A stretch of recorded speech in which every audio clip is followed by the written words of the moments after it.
Nicks and Bruises, we are back. Shout out to the chat. Yo, Black is time. I got my guy DJ Shuttle in the building. What up, my guy? Yo, we here, baby. Seasons are coming to a close. I've been traveling across the country. Just got back last night, and got back in time just enough to get an old head nap in and then watch the game. It was perfect. the I woke old up as soon as the game started. the old head naps, man. You text me about one of those like last week. You know what I mean? Like you better take one of them old man naps. Yo, Sure listen, enough, man. it's They come in essential. handy. It's essential, especially if you're trying to catch the West Coast games or you got early mornings and you got long days. Power nap, man. Power nap is not to be played with. Get you recharged. Now we ain't talking about sleeping for 3-4 hours. Like power nap, 30 minutes, 40 minutes. Get a quick recharge. Get back to work. Get back to it. That's what we talking about. No doubt, no doubt. So yeah, let's talk about it. But you know what I mean? Shout out to the chat, by the way. The Knicks, man, they got the win, but it's another slow start. Um, right now, I kind of want to break down Mike Brown's press conference. I didn't get to watch it last night. I watched it this morning, but it it intrigued me because you know he sees what we see. You know what I mean? And it was nice to he ain't throw the hammer down, but kind of have some holding people responsible, accountable, and speaking about the elephant in the room and not kind of sugarcoat it or dance around it. Um, we going into the final. Pardon me. Hopefully, we go into the finals, but we going into the playoffs, trying to get to the finals, and we gotta clean some things up. And slow starts right now is on the very top of the list. So yeah, I want to bring the post game press conference up and kind of break it down and see what he's talking about and see what we like and what we don't like. Shout out to you, my guy. Let's go.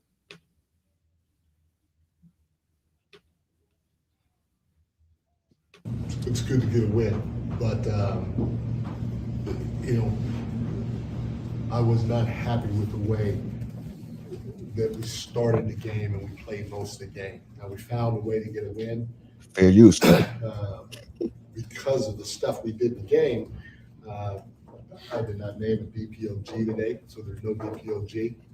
Um, we have to figure out individually, collectively, um, how we can start games better.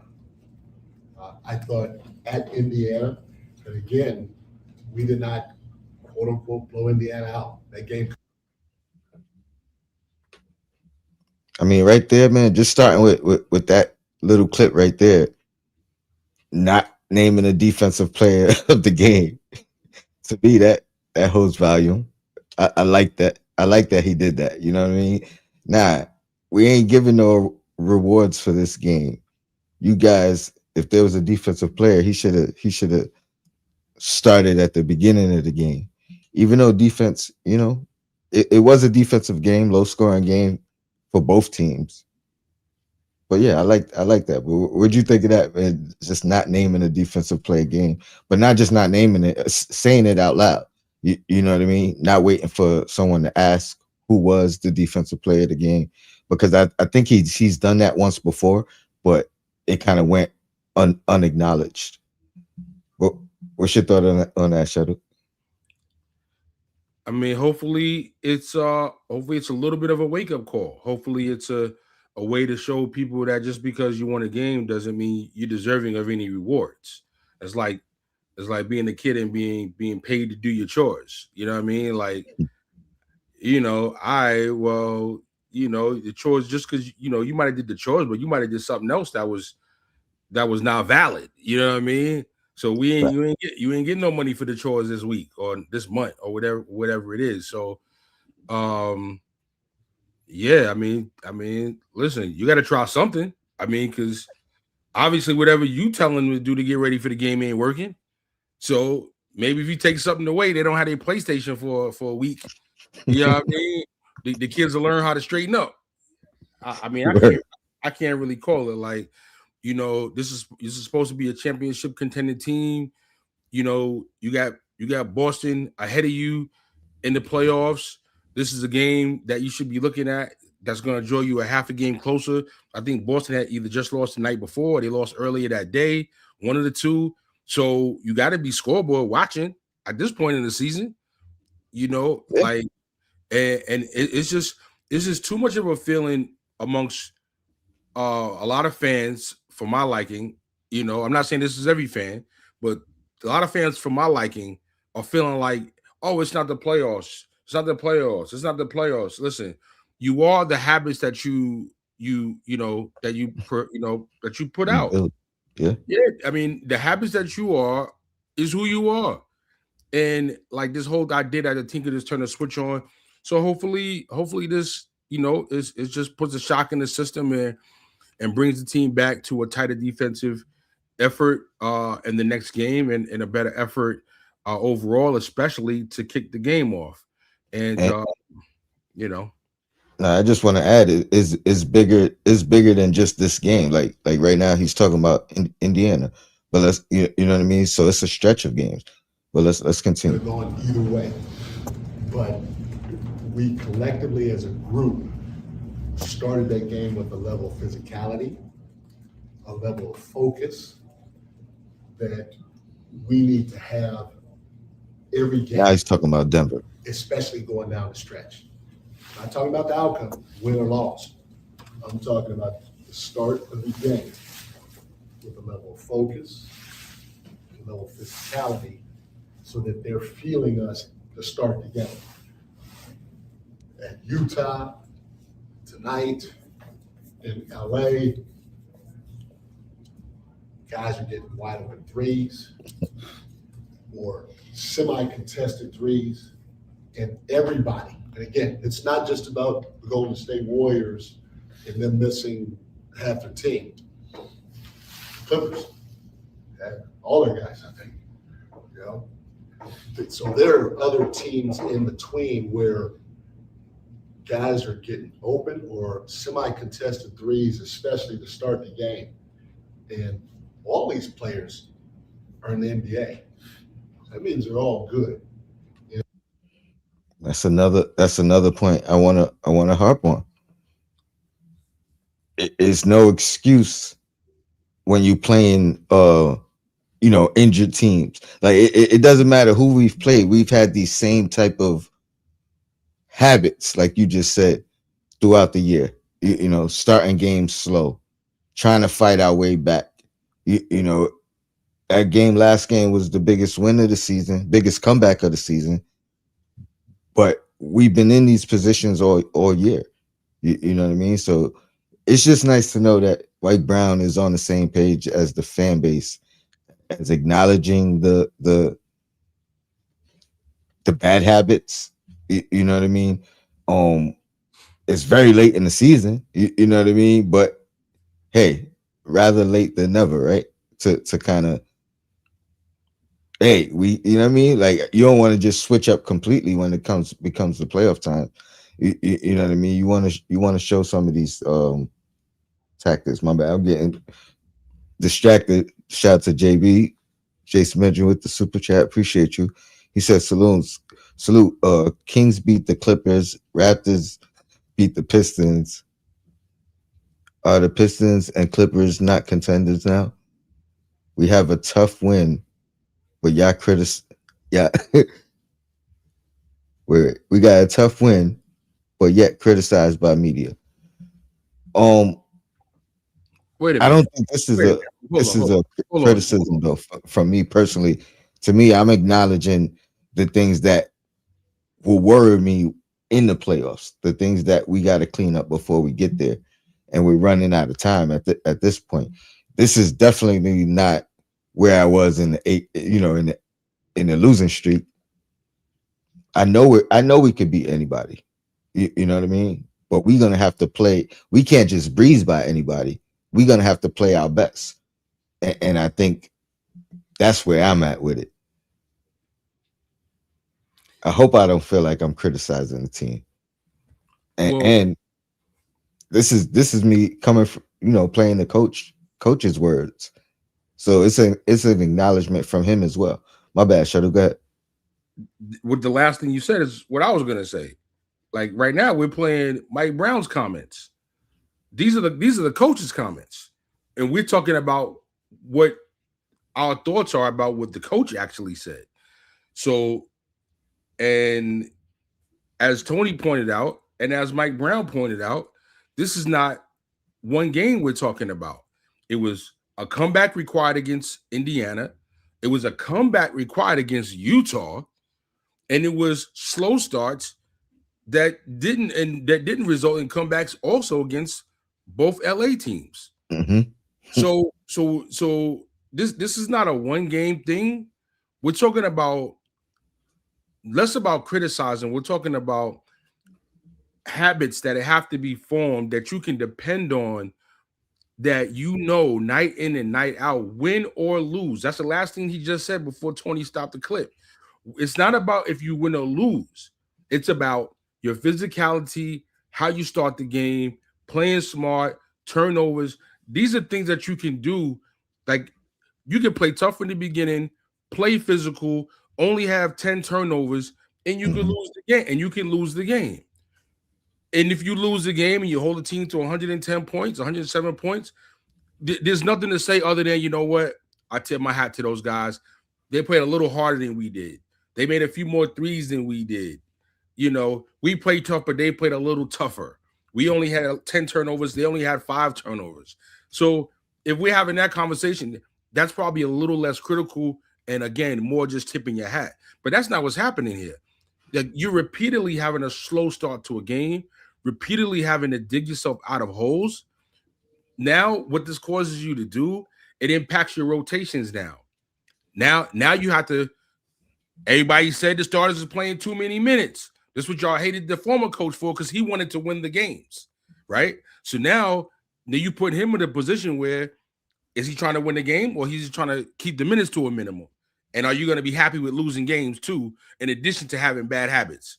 I don't know about you, but I'd rather have my team win and exhaust the minutes and keep the habits to a minimum that I don't want in place. I'll acknowledge this. It's still been a progression for this team, because we wouldn't have come back and won the game early in the year in this game. You know what I mean? Like, we would have came back and fell short. So there is a progression of us coming back and winning games now. You know what I mean? But you don't got to put yourself in that position so often. And again, Mike Brown's words acknowledging it. To me, this is a breath of fresh air, if nothing else. You know what I mean? Because it was more worrisome for me when he wasn't acknowledging some of these things. He was busy skinning and grinning. Go in from the beginning of the game, and there's no sense of urgency, or we aren't making them feel us. It's going to be a long night. Not only for them offensively, because they got a rhythm, they're feeling good, but defensively, they got a little juice. They got life. And so our group, starting with me as a head coach, we have to figure out how we don't have to go into games relying on some amazing comeback because we did not start the game the right way. Have you considered changing the starting lineup to try to find some group that does work together early on in games, or is it too late in the season for something like that? It's not too late to do anything, and if I feel the need, I will. I'm not thinking that right now. I'm concentrating on each individual because, like you just said, we've started different people at different times, and so it's collectively. It seems like the last 7 to 8 games, I know for sure as far back as the 2 games in LA, the game in Utah, and tonight. So what's it? I don't know. Is that 4 out of 5 or something like that? Yeah, there you go. I'm talking about a stretch of games, not just this one. I love the fact that he didn't take it off the table of changing the starting lineup, but by saying, I'm not looking at that right now. But you know what I mean? What's your thoughts to that? Because I did see a lot of people in the fan base kind of screaming for a change in the starting lineup. I don't think we should do that at this point. Um, and pardon me, let me JB appreciate the super chat. He said, "Yeah, good. I'll talk about the national media." Yeah. Well, pardon me for misinterpreting. And you always got to say national media when you talking about them. And they're the reasons why I found Sim and I started my channel, because I don't listen to what they say. You know what I mean? I take everything they say with a grain of salt. But what's your thoughts on the starting lineup? So appreciate the super chat, JB. Yeah, I mean, I also appreciate it's not too late for anything. You know what I'm saying? I respect putting it out there, even though I don't believe it's likely that there will be a change. But I do respect the fact that, you know, he said what he said, because if you're a player, you got to know anything's possible when you hear that. But as far as the starting lineup goes, I mean, there's nothing that I could really recommend. There's nothing I could really recommend that I would feel strong enough to say I think that this needs to happen. You know what I mean? But I don't know. I see a lot of people calling for Bridges to take a seat. That's what I do see. See a lot of people calling for that. Yeah, and you know what I mean. To me, I think I wouldn't do anything at this point either, for sure. You know what I mean. And there was a time where it wasn't even Bridges. It was Hart they was screaming for. You know what I mean. So we as a fan base, I shouldn't say they. We as a fan base, you know what I mean. We're fickle. We flip flop, myself included. You know what I mean. One week is this guy, another week is that guy. And to the point of what you said earlier, there's no significant player, like, or lineup that I would be like, nah, this is the one. Especially, we'll talk about it a little bit later, and I know your thoughts on it, but especially with Deuce not being here. But let Yeah, me it, no, go ahead. I'll acknowledge Don in a second. I was gonna say just to regarding the feedback on Bridges. I mean, I told you before, Tone. Like, I'm in petty reform, so, and I haven't graduated yet. I'm still in school for dealing with my petty. I'm not quite 50 Cent level petty, but I kind of want Bridges to stay in there and to deal with it, figure it out or not. But you the one yap in the public, talking about your coach, talking about the minutes and all this stuff. Now you know what? Yo, stay out there. You stay out there. You stay in that starting lineup and figure it out. Because is one thing I don't like is out in your teammates and out in your coaches and your players in the public. And man, I did not like that at all.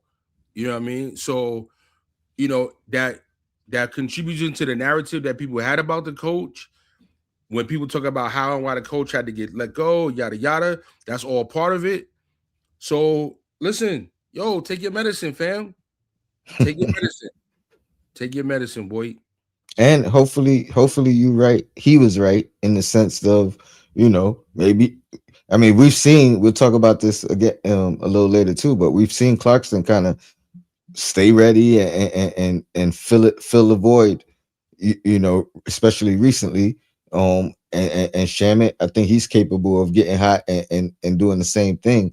And Shamit's a guy, he was advocating for it when we was talking about, getting more minutes. So hopefully Bridges was right in that. Yeah. And Don Cannon. you want players to play less minutes? Well, we can start with you, and you can watch during crunch time and just and get your 21 minutes like you got last game, and you can watch other guys that want to be out there. Never in my life complaining about too many minutes. Never in my life. How am I supposed to let that go? I don't know. I'm a former player. I'm a former player, Tone. Like, like like like you had to pull me off the court. So like I still can't fathom that. I mean, on the flip side of it, he was advocating for other teammates. So Let the it's not coach like put other players in. Let the coach it's do that. not it, I'm not going on public. I'm saying that privately. I'm not fair saying that. enough. I'm not saying that publicly because what you're doing is you're second guessing what the coach is doing publicly. You don't do that. That's fair. That's fair. I mean, contributing factor for sure in the end result. Don Cannon, appreciate the super chat. He said, "Why not criticize? Why not criticize them? This team is ass. How we battling fourth stringers? Oh, while we at full strength, who do you think this is on? The players?" I agree, 100%. He probably meant the players or the coach. Um, I mean, I think he's definitively saying the players, but either way, if it's a question, I say the players more so than anything, especially when you're talking about the opposing team. Now, Mike Brown gave him some grace, and I gave him some grace last night on Sim's channel. Shout out to Sim when I said, those type of teams are the hardest to match up against. With no scouting report, obviously it's easy to overlook them and undervalue who your opponent is in the moment. Or even if you're trying to playing your best game defensively, the scouting report is lacking. So now it's about your individual knowledge of these guys, which may be there, maybe not from you watching them in college or whatever. I'm sure you're not watching them in the G League and things of that nature. You know what I mean? So those are the toughest games. And these guys on the other side are playing probably, the most minutes they've ever played in a game. They're playing in Madison Square Garden. They're playing for, future roles on this team or others, showcasing themselves and things of that nature. I'm sure the majority of those guys played like career highs in minutes or close to in that game. So those are tough.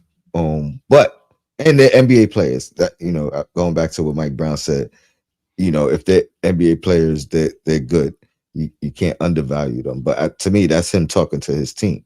You can't look at them like scrubs and we gonna walk through them. No, you got to play your game, do the principal things that got you here, and these slow starts.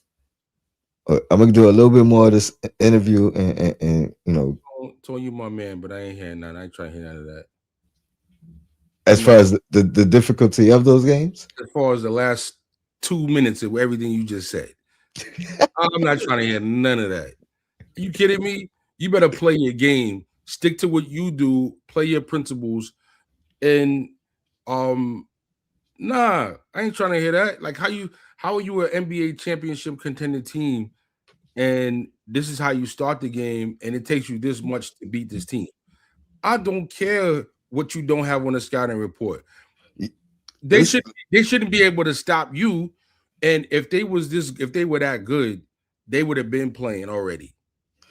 Listen, you're right. I'm not disagreeing with that. I was just giving their side of the equation. You know what I mean? When you talk about us and us doing us, we didn't do us. We didn't play our best basketball. We didn't play good basketball to start the game.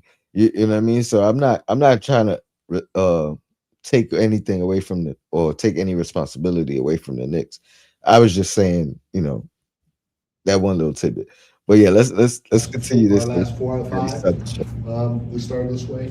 Our guys can do it. They can do it. I mean, we started when we played at Denver again, and I hate saying this because we won big.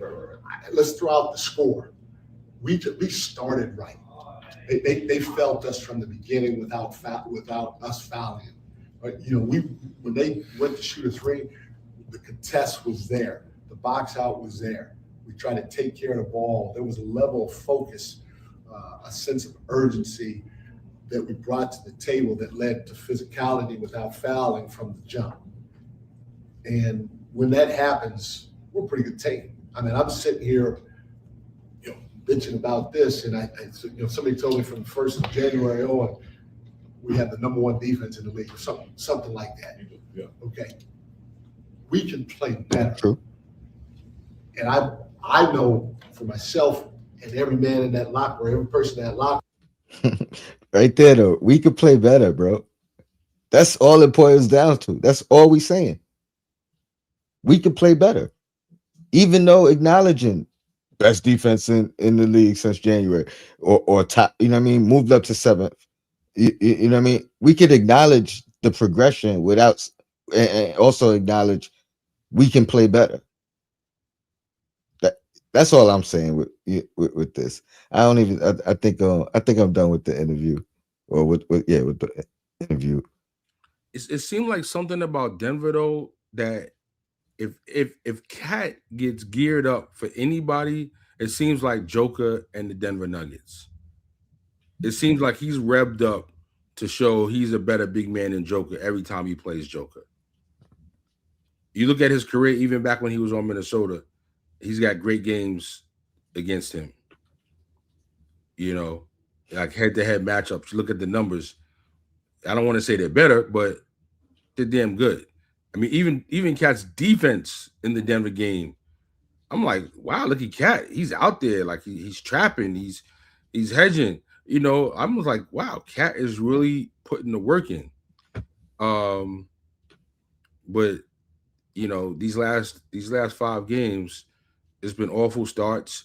And once you get to the playoffs, it's cool to say Knicks have one of the best defenses right now and one of the best offenses. But when you get to the playoffs, you're going to be playing all the teams that have the best defense and offenses. So, the things you're able to get away with and come back from last night, not really so easy in the playoffs. And if we're ranked 7th, right? Let's assume all the top, like you said, it's going to be all the best defensive. If we're ranked 7th out of 30, which is great, but like you're saying, the pool gets smaller once you get into the playoffs. So let's say we stay 7th out of the 16 teams, we right above middle of the pack at that point. You know what I mean? When you're looking at the pool of the top 16. So we right above the middle of the pack. So that's a valid point. This is new. I think it's new. Shout out to Jason Benjamin with the super chat. He said, we're getting every team's best shot because we're one of the best teams in the NBA. That's a sign of respect to me. This team is mentally tough. We good. I think we are mentally tough. I do think the fact that even before Mike Brown, but even this year included, you know what I mean, we've had a history and a track record of fighting back, right? At one point, that was our identity, that we never given up. You know what I mean? Like we go fight to the end of the game, and you never know. You know what I mean? But even this year, like with it not being the full identity, we've showed that capability, even when we came up short. You know what I mean? I do think we can draw from that when need be in the playoffs, right? And these could be staples of our capability. But again, we don't want to do that.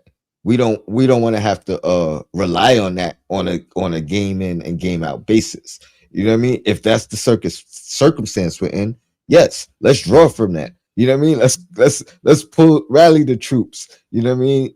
Let's get these wins, but that can't be like a staple of who we are. Oh, the Knicks start off slow. Teams will take advantage of that. Teams will utilize that. All right, we know we could probably get up 10 double digits in the first quarter. Let's try to, start the game like that. And from there, we playing with house money a little bit. The repeated question. So pardon me. Shout out to super chat. Yeah. The repeated question has been, what is the identity of this team? Like we're on the verge of the identity just really just going to be like this is a team that starts slow and can maybe finish strong and win a game. Like it's really on the verge of that's what it is. You know, I mean that's where I would put it. Like if there's anything that I've seen more than anything this season, is that starting slow and needing to have to make comebacks. Sometimes doing it, sometimes not. But yeah, that's not really a great identity. You know what I mean? And you know, some people might say if you win the game, that's all that matters. And sure, if it's game 7 of the NBA finals, absolutely. But when you are getting ready for the playoffs and you at the final, you at what, like in horse racing, what do they say, the final quarter mile or whatever it is? Stretch run. Yeah, man, you had to stretch run. It's like, you know, ultimately, if you keep doing the same things, man, then you're gonna be who you are. And once you get to the second round and you're playing Detroit, Cleveland, or Boston, having these come from behind wins that are going to be required of you every game. I mean, we're talking about 5 games in a row. We're not talking about one game. We're talking about 5 games in a row, and on top of all the others throughout the season, and against a team with third stringers in there. So it's just like, you know, you could look at it on a very micro level. I'm looking at the macro level. Yo, it's 5 games in a row. It's mad games throughout the season where you're down double digits starting the third quarter, down double digits starting the fourth quarter. If you look at the top contending teams, I confidently say New York is leading that category significantly, and I have no idea what those stats are, but I put a dollar on it. Yeah. Oh, I'm gonna respond to this super chat. I was gonna say this comment anyway, but he said JB, are your eyes okay? Because you talking JB super chat JB part. I thought he's talking about Jalen Brunson. All right, JB, are your eyes okay? Because if you think this is our identity, please give me what you're talking, what you're taking. Because if this was another team, we'd be toast. And okay, I'm not responding for JB per se, but I know there are Knicks fans who will say this in regards to what you just said, Shuttle, and to regards to this super chat. And it is a fact. But again, this doesn't negate the fact that I'm saying this is not about our capability of coming back. You know what I mean? It's about us being in this situation in the first place. 2 biggest comebacks that I've witnessed as a Knicks fan, or 2 of the biggest comebacks, was those 2 games in Boston in the playoffs. So yeah, are we capable of doing that? 100%. You know what I mean? Against stiffer competition. That doesn't negate the fact that we shouldn't be in that position against the lower tier competition. You know what I mean? We shouldn't be in that position, to your point, Shadow. 5 games out of 7. You know what I mean? So I think that's where we at. And then JB, J Boogie, another JB. Appreciate the super chat. Your blackest tie for sure. I see you not Bridges. Yeah, I got a little confused on that one too. I was trying see you not Bridges show staying consistent. Shout out to the chat. Grandmaster DJ Shadow, salute 3 capital S's. We're about to get into the Bridges thing for sure. But let's give the acknowledgement to Clarkson just for appreciate the super chat, J Boogie, for staying ready. You know what I mean? This guy was out the doghouse. I mean, in the doghouse. You know what I mean? Out the rotation. Did not play. It's coach's decision.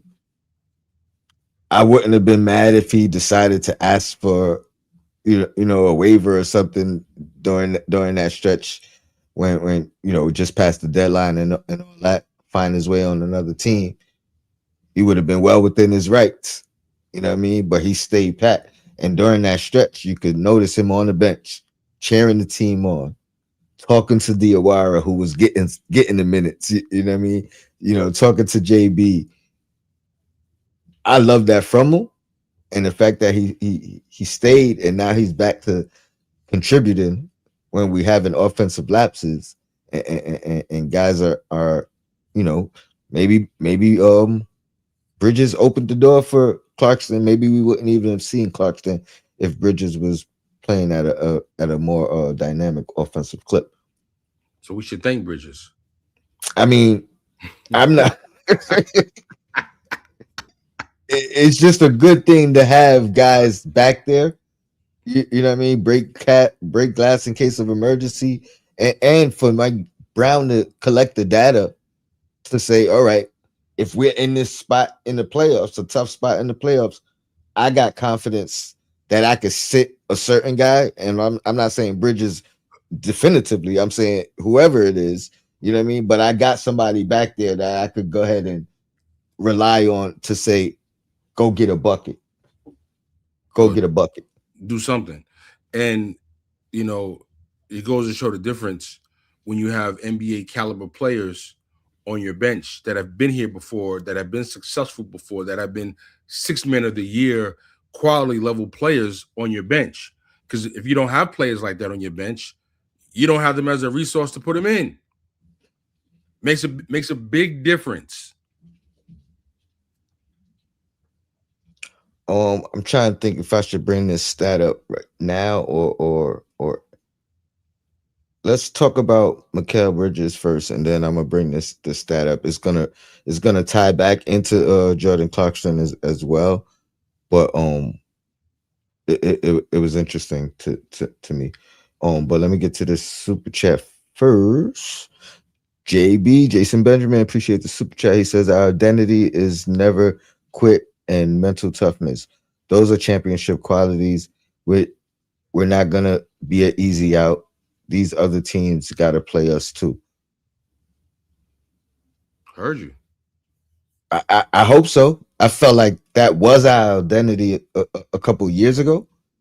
I feel like we've shown the capability to you know what I mean, to kind of draw from them qualities still.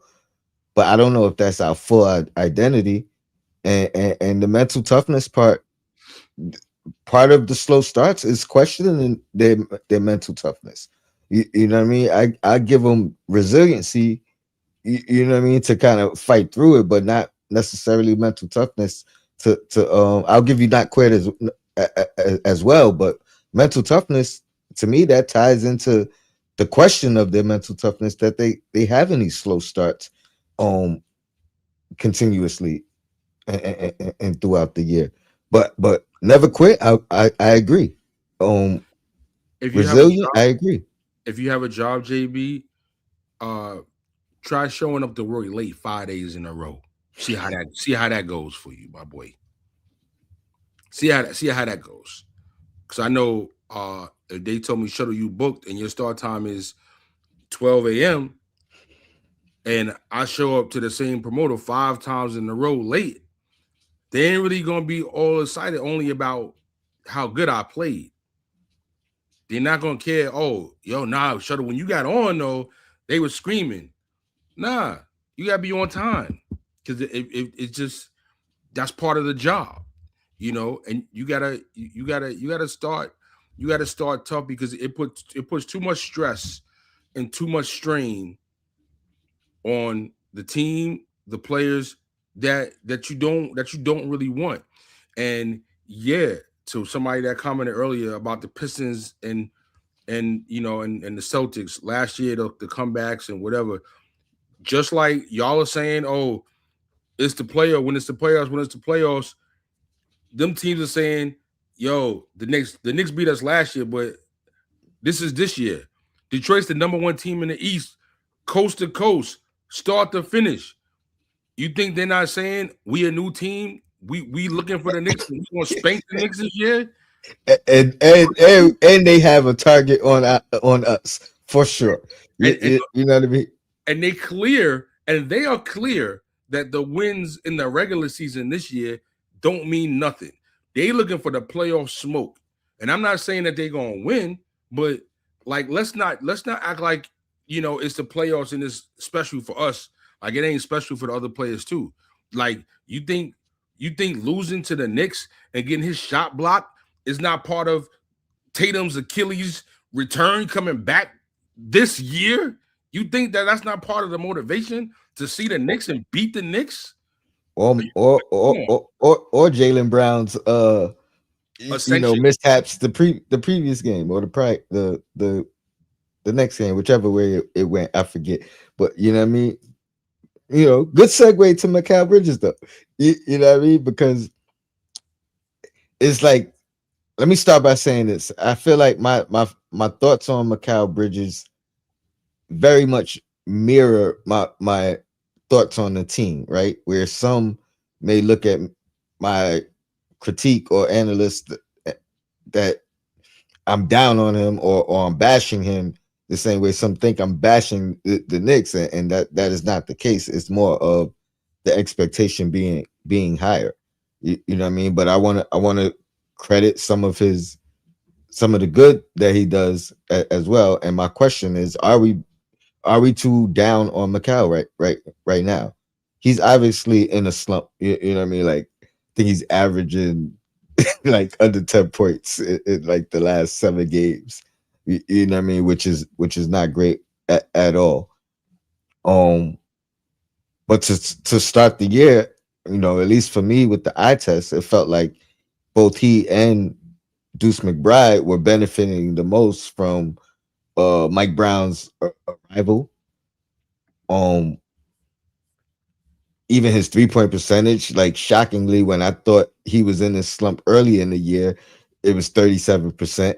And right now he's in a slump, what it looks like, and it's still 37%. You know what I mean? So it's like, man, like, am I too harsh on Mikal? He definitely has the capability, even within a game where he's not producing offensively to his capability, to impact the game and impact the win, a big stop at the end of the game, like we referenced with the Boston series. But you know what I mean? Like he's capable of doing that throughout the game as well, or not having a good shooting night and hit a big 3 in the third quarter, fourth quarter, you know what I mean, and be his only 3 for the game.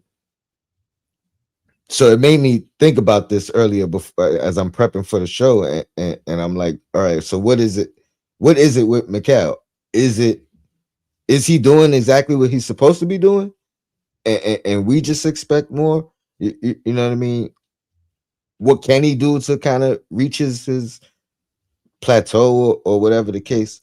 But what do you think it is? What is it with Mikal that it seems so underwhelming right now? What do you think it is? I think that we look at him to be a defensive stopper, aka wing stop. And I think that whether it's because he's against more on-ball defenders than maybe he needs to be, or guys are a little bigger and stronger than he is and it's too much for him, wherever it is on defense, while he is getting 1.4 steals per game, and statistically league wide, that puts him in a good spot, and it puts him at one of his career high numbers. He's got 1.6, and he also has another season at 1.4. So, I mean, he's not slumping, if you will, in terms of steal stats. His blocks are where they, typically are.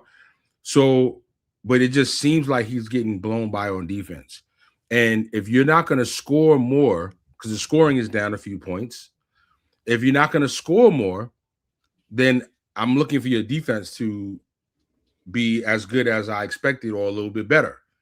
And the defense hasn't been A1. It's been like his defense has been kind of mid. You know what I mean? It's mid defense, and we getting mid offense. And truth be told, a lot of fans are not going to let go of those 5 picks. And you know, he's people are not going to look at just the play. They're going to look at the 5 picks and equate a player that you give him 5 picks for that should be having a greater impact on the game. At least with a guy like Mitch, for example, give Mitch some flowers while we are talking about Bridges. At least with a guy like Mitch, who's only playing 19, 20 minutes a game, I mean, he's one of the leading offensive rebounders in the whole entire league. In league history. You know what I'm Just saying? Word. So, you know, at least with Mitch, he's playing so little, but his impact is so high that there's no question in denying his impact on the game. It's like, you know, now Mikal made those stops in the playoffs last year against Boston. He made a couple in the season last year, one against Portland that stood out tremendously. And like he really hasn't had those signature moments this year where you feel his impact on the game the way I think we felt it last year on defense. And you know, he had that buzzer beater against Portland also, you know, which was, you know, you got to have signature moments. And that's the thing. He's kind of just like, you know, I always refer to my 40-degree days from The Wire. You know what I mean? Stringer Bell. He's just giving a lot of 40-degree days. You know what I mean? He like, I don't know if anybody checking in from New York City last week, the day before it snowed, the day before that, it was like 77 degrees. You know what I'm saying? We're not really getting 77-degree days in March from Bridges throughout the year. You know what I mean? And not we need a couple of them 77-degree days when we're not expecting them. You know what I mean? And he's just been given a lot of 40-degree days. And I told you early in the season, I've thrown my hands up. Like I'm not dependent on nothing no more. Like he's gonna be where he is. He's a guy that is going to score between 10 and 15 points a game. Every once in a while, he's going to go for 20, 25, but I'm never going to expect it. And I'm not expecting high impact. At least he's smart. He's not selfish. He doesn't try to overdo too much, unlike a former player that used to be here, which I didn't like. And you know, so for that, I at least applaud him for team chemistry, IQ, and things of that nature, that he's not overdoing too much. And at the end of the day, while that's not a lot to praise him for, it could be worse because you don't want a team with people that are just you know what I mean? And you know, Mike Brown, the team, Bridges is all in one category. Let's see what you do in the playoffs because it's extremely mid right now for you, my boy. All right, let me get to the super chat because it fits. Got two. And then yeah, I got them both. I'm going in a different order. I'm gonna go with Jason Benjamin first just because it is Bridges related. I'm a Bridges guy, but I admit Bridges hasn't been scoring well enough lately. But until otherwise, he has proven in the playoffs he makes winning plays. I agree with that 100%. And I'm actually gonna. I found this stat. I did some digging and I found a couple of stats that might be plausible to the reasoning why we're getting what we're getting for Bridges, and maybe why we're being a little bit too hard on him, and maybe this is exactly what he's supposed to be giving us, you know, minus this stretch of the 10, you know, under 10 points a game. Other than that, you know what I mean? But just his stats for the season. And the yeah, that's it. That's included. Under the 10 and a goose egg is a lot of room in between there. That's a fact. That's a fact. But it made me look up his usage rate, right? Okay. So let me ask you, who would you suspect is our third highest usage rate player on the team? Because we agree it would be Brunson and Towns guessing the first two. I would say Hart. Okay. Hart is number 7. Well, my first instinct was OG. OG is number 4.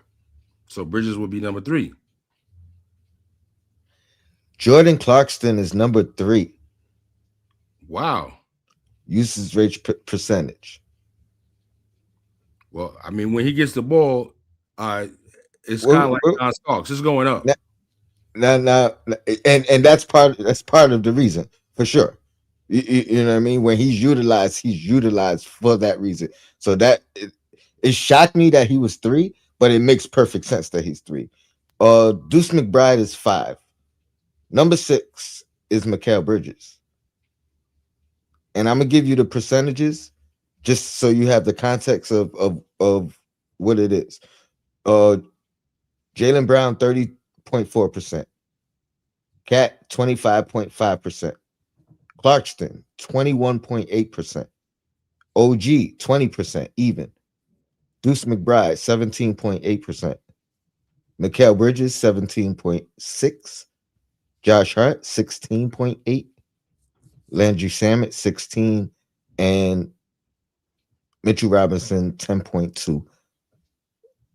And that's the 9 that's on the list.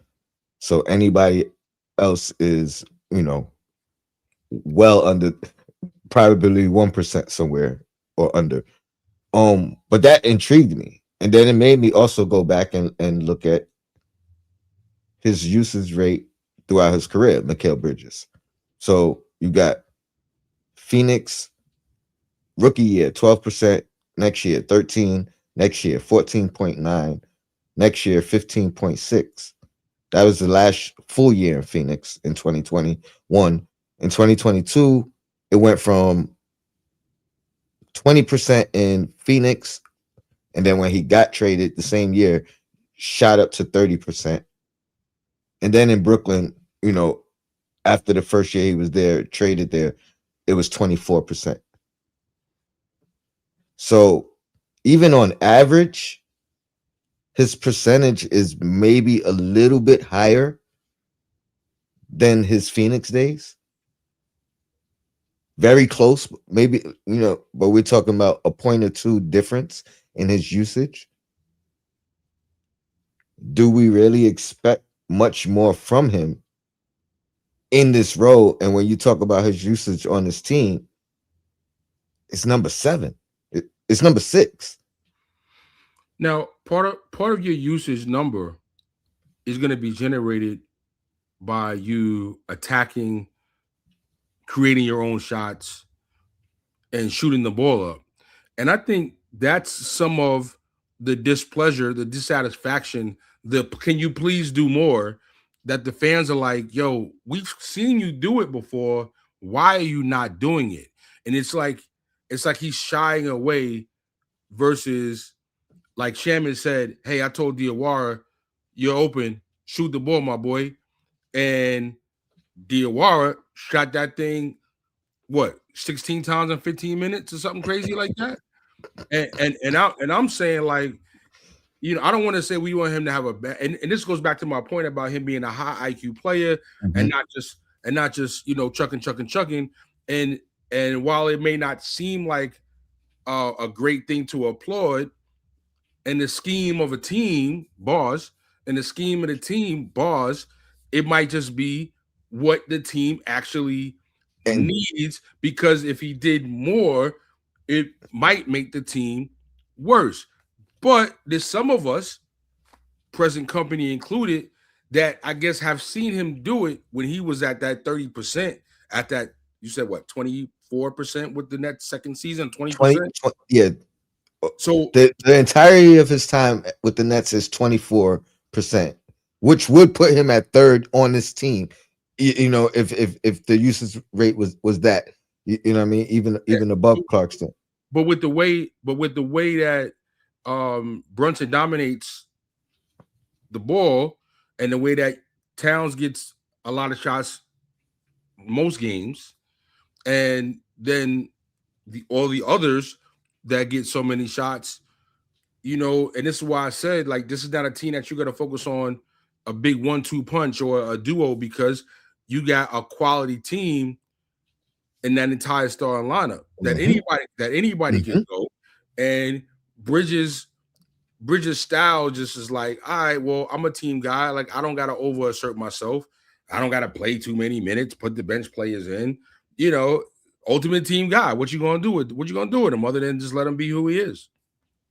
Yeah, I just thought these stats kind of made it fare a little bit better for him. You know what I mean? And kind of made me ease my perspective of you know, is he doing exactly what he's supposed to be doing on this team as opposed to wanting more? Now, are there times when we need more from him? 100%. And maybe that's the thing he needs to figure out. And I think collectively, it's probably a tough task to know. Not just it's two things. Sometimes you gotta find guys got like JB. He got to find guys and get these guys going. But there's other times where guys got to make their path their own way. You know what I mean, and go get it. And I think for the lesser guys on the team, it's harder to find when is that opportunity, when is it not. You know what I mean? Like it feels like OG is Diawara's not finding it that hard. that is true, but he also has nothing to lose in a sense. He also has he's it's like ignorance is bliss type thing. You know what I mean? It's also that kind of thing too, like just not knowing no better as opposed to I mean, it could be who he is, and let's hope that is because that's a great sign as well. You know what I mean? What about But Shammy? Shammy's going for his. he he is, but where's he at? Like he ain't his usage rate ain't anything higher than it ain't higher than Bridges. You know what I mean? So I'm looking at the guys who's higher than him, and it actually makes sense. You know what I mean? Obviously, McBride out of sight, out of mind. We're gonna talk about him before we end the show. Um, but yeah, it's Brunson, it's Towns. It makes sense that Clarkson is in there because it's not just about how often. I think it starts with how often you touch the ball. That's the first indicating factor on usage rate, and then it goes by what you do with it. You know what I mean? Then it's OG. Then it's McBride. It makes sense. You know what I mean? The order just by watching the games. You know what I mean? Like nothing is really shocking in that. I don't know how you move him up. And OG, like shout out to him because he's been finding his way throughout this year. I think this is his best year, like getting in the paint and rising and attacking the rim and drawing fouls and things of that nature. Like he's finding his way on this team. You know what I mean? And you can see it. You can still want more at times and not. But Macau, I don't know if he's necessarily found his true niche, but he's I do think I've been a little bit hard on him. So I'm gonna ease back. I'm gonna ease back and respect the fact that his usage rate is fixed on the team and he's still giving us what he's giving us. Um so that was that. I got another super chat. This is Donald Cannon. He said it's Jason Benjamin. Uh How many coming from behind games do we need? Does it take for you to see that we're just not that good? The energy we had last year is just not there. Um, well, my response to that is we're trending now. We're winning those games, right? At least the last two come from behind games ended in victory. You know what I mean? It might even be three during this stretch. So, um, that is a positive. We're trending towards at least winning them and not coming up short. You muted, Shadow.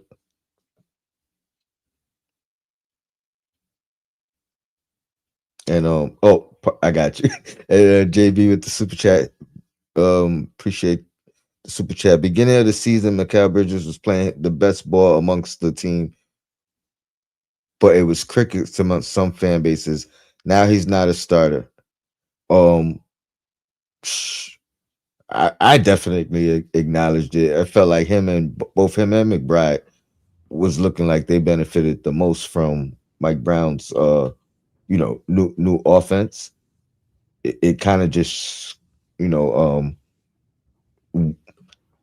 digressed throughout the season. It felt like um and he started the year very slow last year as well. So that was something that he had to fight through and figure out. Again, I'm He back has some on. good, he has some good games to start the season, but I had mentioned this a little earlier, Tone, and I wanted to say it again. Is like with the usage rate being a little lower, with the scoring being down a few points, his minutes are down 3 minutes a game. That's also another contributing factor. And like I said, like I'm okay with the points being down a little bit. Like I'm not sweating that. His field goal percentage, 3 point percentage, they're right where they were last year. So I mean, as far as the stats go for the season on offense, is not really much of a dip. It's a very minuscule dip. My thing is, I'd love to see more of an impact on defense, and I would feel better about where he's at. And I just think that last year he also, even before the playoffs during the regular season, he had significant plays on defense and on offense. I mean, you hit a game winning buzzer beater. You know what I mean, against Portland with like 1.5 on the clock, a game winning three. You know what I mean? You bobble headed him out. That's a signature play. So For sure. saying that he's not a starter, again, we talked about that in the beginning. I don't think there's anybody that you can say definitively needs to start over Bridges. I think that is reaching a little bit, but but like he's done enough and he's stable enough for the most part that you would want to keep him in. Like you're not putting Alvarado, you're not putting Deuce. I mean, you could say you want to. Hey, take it easy. You could say you want to put in Clarkson, but he was just on the bench for a couple of weeks, right? So some people said Diawara, so over Bridges or Hart. So but at this point, the team is who the team is, and you're better off keeping the consistency of a starting lineup and taking the guy out of the game quicker if that's what you have to do versus making a chance to start a lineup, in my opinion.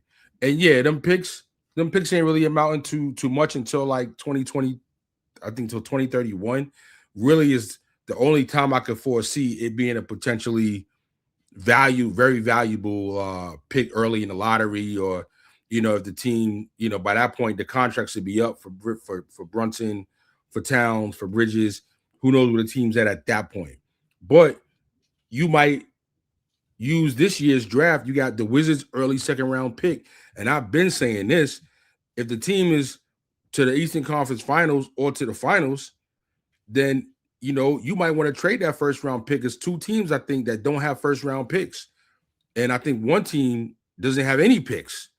So I'd be okay with trading that pick for a future first round pick in one of them later seasons. The team doesn't have one to help keep consistent, and then the pick impact won't be as much of a deal. I'm sorry, I had another comment. I just can't find it. Um, it was Don Cannon again. He said JB, how yes. many coming from behind games do it take? I think No, it's I your. read that. Right? Oh, yeah, Yeah. I think he was talking. I read that. that was my doctor's. Um, Pardon me, Tone. Listen, fellas, PSA, you're not as young as you used to be. You should have been getting checked out before. You're not as young as you used to be. Get your checkup from the neck up. You heard? And below the neck too. Get all your checkups. You know what I'm saying? Get all your checkups. That's a quick PSA. So I'm taking care of mine. listen, Please take care of yours. I tell you what. Sometimes we need to hear it. You know what I mean? Yeah. I just got. You know what I mean? Everything scheduled that I gotta get checked on. You know what I mean? So, but some people gotta hear it. So I ain't mad at it. Hey, listen, fellas. But no, he If you oh, don't this got a is good woman in your life, fellas, telling you to get your checkups, then she ain't a good woman. So, fortunately, I got one that said make sure she had to tell me and, like 50, 11 and times, but I did go and I took care of it. listen, Ed, if you don't got a good woman in your life Get and the rid of fellas is talking to you on some real stuff, don't feel weird. You know what I mean? Listen to the homies, because the real homies is gonna tell you too. that's a big Oh, yeah, this was it. He said, so Tony, can you honestly feel comfortable with us going into the playoffs with this team we have now? I'm gonna still say yes. You know what I mean? Like my comfort level or confidence level, whatever it is, I still think we could beat any team, and I still believe there is a true thing of, I'm not gonna say turning it on in the playoffs, but your actual level of play rising in the playoffs. And this team has shown that. They showed it last year that their level of play rose in the playoffs. Now, it definitely plateaued at a certain point, and then tail dived. But I believe this team is more capable than some other teams. Again, I'm not gonna say, this is no disrespect or discredit to Detroit, because I do think they are legit and they are real. I think they showed that last year in the playoffs against us. That was a tough series. But I also think there is a level that, or I believe that they could be playing at their peak level now during the regular season, and they might not have another level to rise to.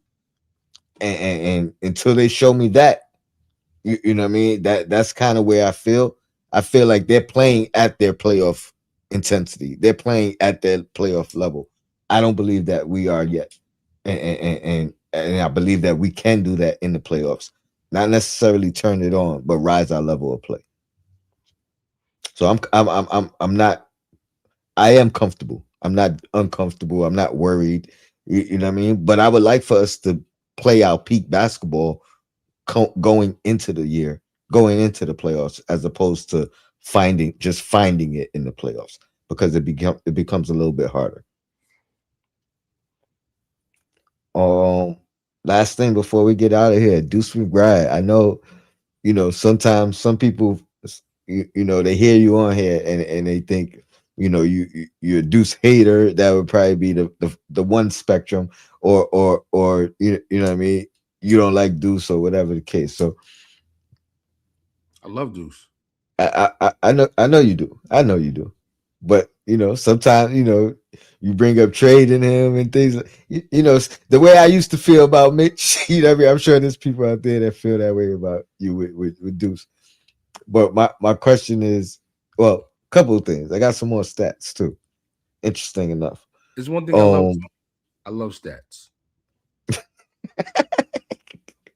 I think the Knicks are shooting 37. Oh, wait, is this it?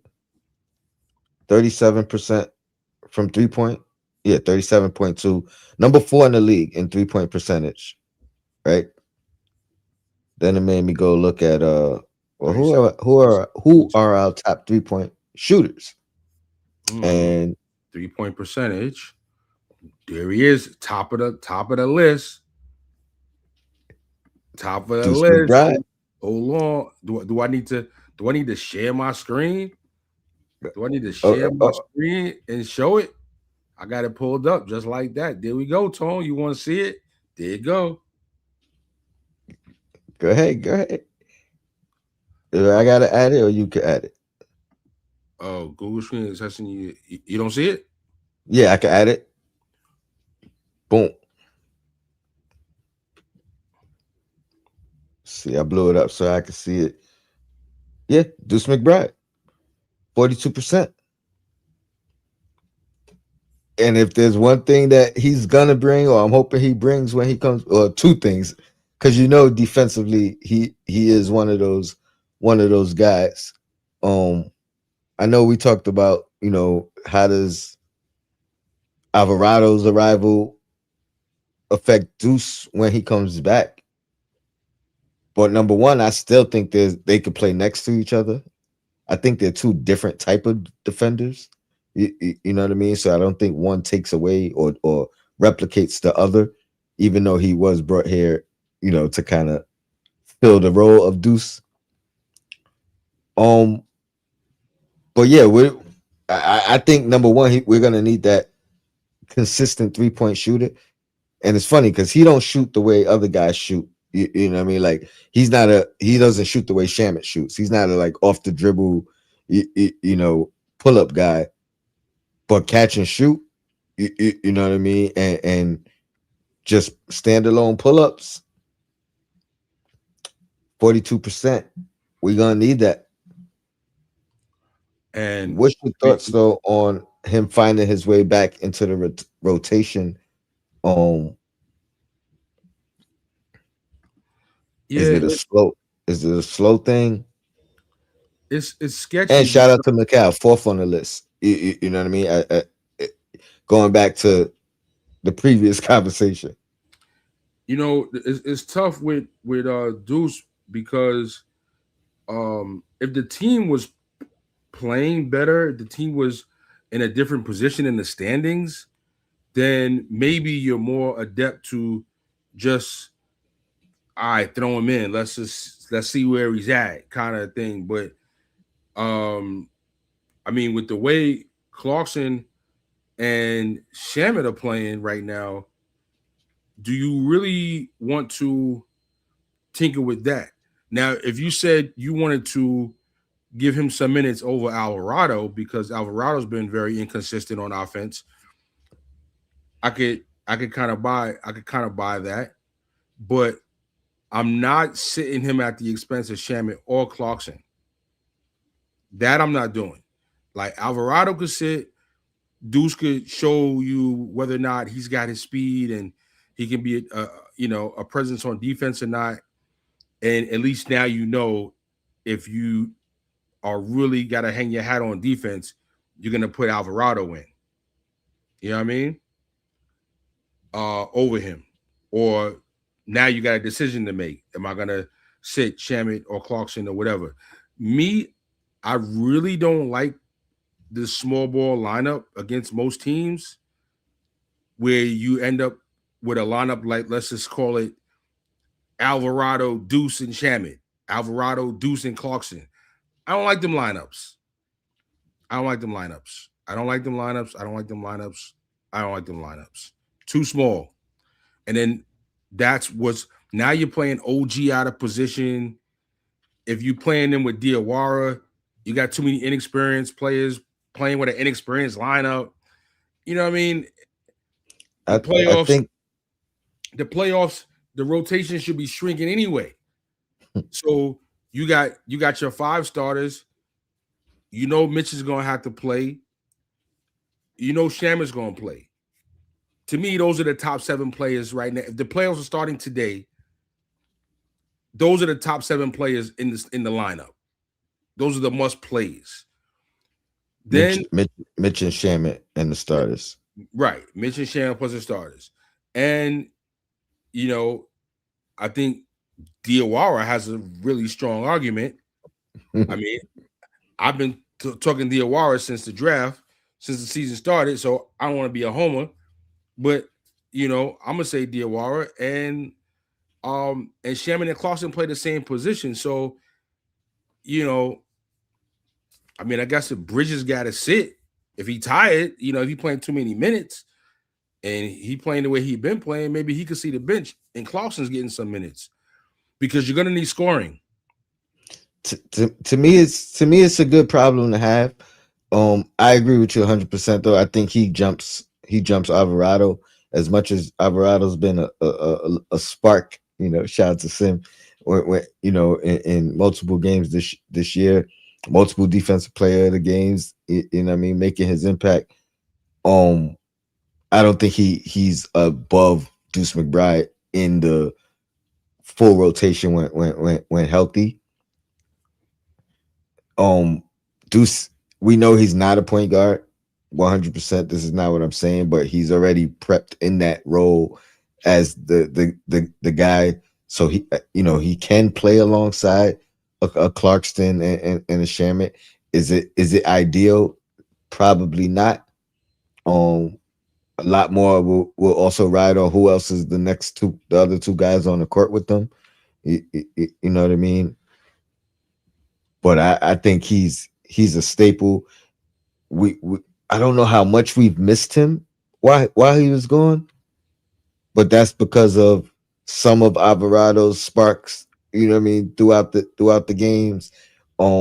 Some of Shamit, Some some of of Clark, Shamit's some spark of throughout Clarkson, you know what I some mean. of Shamit's Clarkson. Clarkson's, but his impact has been, again, to go back to the beginning of the year and acknowledging the fact that it looked like both he and Bridges were the two biggest beneficiaries from Mike Brown's philosophy offensively, and that never really wavered throughout the year with Deuce, in my opinion.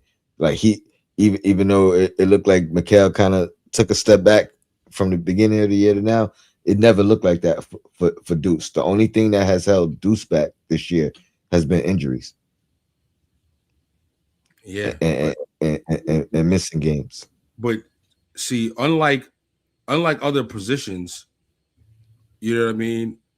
Like, there's really Brunson doesn't have a guy that's going to step in and make you feel like, oh, we're not missing Brunson. You know what I mean? OG doesn't really have a guy that's going to make you come in and feel like, oh, we didn't need OG. You know what I'm saying? Mitch is getting boards, and he's he played great the other night. I mean, incredible game by Mitch, 22 boards. Got to salute that. But you're not going to be like, yo, we didn't need Towns. You know what I mean? Deuce, the way the players have played that have played in Deuce's absence, don't really have you saying, "Oh my God, when is Deuce coming back? We need Deuce." I mean, that's not to say that he couldn't be of value if he were here, but if Deuce didn't play another game this season, like I'm confident in the way that I'm not confident with any other player in the rotation above him Mm, coming out. I mean, the way you worded it is one thing, but if we're putting I don't think that's the case. I think he's back in his spot when he gets back, Okay, so and that means Alvarado's on the bench yeah, because 100%, that was his spot. 100%. But that wasn't his lone. He also had versatility as far as Minutes with positional wise. You know what I mean? So his spot wasn't just Brunson's backup. You know what I mean? He played with Brunson as well and played well. You know what I mean? So I think his rotate. I'm not gonna say the rotational minutes are the same, but I think his spot in the rotation is still the same. Now we just have a we have more guys that, hey, if you off tonight, or if you come back and you rusty and you gotta find your way, you know what I mean? We don't gotta rely on you to kind of be your best self immediately. I'm just But saying, the quicker he's personally, back, the faster he gets back to.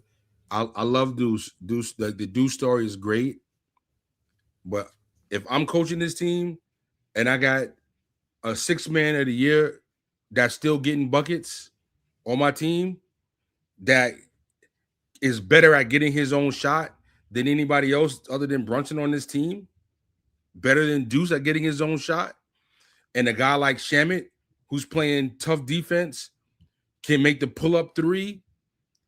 Like, I'm not gonna, like, for guys like those level of players, I'm not gonna feel compelled that I need to put Deuce in. Well, That's again, and this that's let me just say this before I mhm, close out. And this mhm. is not an advocation. I feel like I say this a lot throughout the years, to be honest. This past 2 years for sure. But going back to that statement you had made earlier about changing the starting lineup. Again, this is not an advocation. But Brunson and Deuce together play well. And that might be That might be. I mean, Deuce plays well no matter who he's on the floor with. But I'm not saying change the starting lineup. But having Deuce come in for Mikal, you know what I mean, and playing along those starters, I think always fared well. You know what I mean? You pulled the stats. Deuce, the Knicks' best lineups, Deuce was in 4 out of 5 of those lineups, or 3 out of 4, whatever it was. So the stats don't lie. We got a healthy Shamet this year. We got the rest of the team, another season playing together. You got a scorer like Clarkson, who you had nobody like that on the bench before, who basically is playing the same position as Deuce, a scoring guard off the bench. So, Or more of a creator. yeah, And, more but back to the Deuce part is the fact that 42% from three. You know what I mean? He's been consistent at that all year, knocking them like big threes too. You know what I mean? All year long. The only thing that slowed Deuce down this year was injury. I just, you know what I mean. So I think we have to find a spot to kind of bring him back in, especially because the faster he gets back, the more games he has before the playoff, the more time he gets to knock whatever rust off. We don't want to pull him. We don't want to have him play. It becomes more dangerous just him getting healthy when the playoffs start, and then finding either a role or putting him back in his role immediately. I just need like a good week, 3 games, 4 games to kind of knock some of the rust off, see where things are, and unfortunately at this level in the season, but see what other combinations work, right? Because I think Mike Brown is still looking at that as well. Okay, but let's assume that the report that was given was that he wasn't going to likely return until the playoffs. That's like that was the report. He's not going to. That was the report, but they had a the initial report was basically it was like 3 games left. You know what I mean? And then when the initial point was 3 games left, or maybe that was a reevaluation date. I mean, or maybe that was like the low scale of the timeline. But Okay, you know what I mean? I could have sworn the initial thing was like, oh, if he come back here, it's 3 games left. March 6th, he went on. He had reported timeline was and still is 6 to 8 weeks, which puts him right around early to mid April. Well, the Knicks I'm going to the game on the 6th. I don't think that's the last game of the season. So no, it's not. While the Knicks, so no, not April 6th. The procedure was when the procedure was done, they said 6 to 8 weeks, which puts them right around early to mid-April. While the Knicks have yet to provide a timeline or any update for that matter, Ian Begley had some good news for Knicks fans on Thursday afternoon, and this is a little over a week ago. I still think there's positive. I still think there's positivity there. Things have been going well. I don't think there's any reason to fret or worry about McBride not being back and ready to go for the postseason. So that's the trajectory. Like if there's games, it seems like it's more like 1 to 3 games. It's like 5 games. Like it's not going to be like 5 games. You know what I mean? That's what I was thinking. 1 to 3 games. Hopefully hopefully 3. You know what I mean? Because they're saying early to mid-April. I mean, you got your game you're going to Monday, April 6th. That's in the A. Mm-hmm. And then you got April 9th at home against Boston, April 10th against Toronto, and April 12th versus Charlotte. So, I mean, April 12th is not even mid-April yet. Yeah. So, yeah. I mean, at that point, if he's really not 100% ready or is close, but you're not really sure, instead of just throwing him out to give him minutes, you'd probably be better off getting him 100% or close to it for the postseason. That's fair. Hopefully them practices knock the rust off. Yeah, let me get that last super We'll be chat. watching. Say that again. So, but we will be watching. Oh, for sure, for sure. Shout out to Jason Vedri. I didn't know he was from the Bronx, man. I'm from the Bronx too. Castle Hill, Fordham Road, South Bronx, what up? 191 in Creston. Shout out to the crew. 163rd Kelly Street, Southern Okay. Boulevard, what up? Yeah, South Bronx. Uh, he said I'm from the Bronx but live in Connecticut now. When we going to meet up somewhere in New York area, maybe playoff game, got a link for a game for sure. I don't know if we go into a playoff game this year, but we definitely doing a watch party at one of the playoff games this year. Midtown? So huh? Like Midtown or something, I would presume, right? Yeah, we usually go to Legends NYC. It's like Yeah, two I've been there. blocks from the Garden. Yeah, I've been there. You know what I mean? You can see the pandemonium, but not necessarily got to be in the thick of it. You know what I mean? It'll be wild and inside though for sure. But yeah, as soon as we know when, we throw it out there. Usually try to plan it as soon as the schedule comes out, which game we all could go to. But definitely let you know for sure, man. Be great to meet you and show some love back. Appreciate all the love and support, man. Yo, Jason, I'm putting this out there. First drinks on Tony. For sure. For sure. Without a doubt. Hopefully there ain't a fake JB. Hey, I'm Jason Benjamin. Hey, I'm Jason Benjamin. Hey, I need to see ID. Nah, I'm just playing, man. But yeah, man. Anything else you want to touch on before we get out of? I didn't even realize it was almost an hour and a half. But yeah, let's go Knicks, man. I love beating Boston. I love beating Miami. I love beating Indiana. You know what I mean? I love beating any team, but Boston, those Indiana, are the ones. and Miami Heat. Is that your big three too? Yeah, those are the ones. Those are the ones. That's my big three. Like I don't ever. Miami's probably number one. Oh, I hate Miami. As far as feel good. Indiana might be number one, but it's just a lull in the year. But the fact that they beat us this year, you know what I mean, just kind of they itching.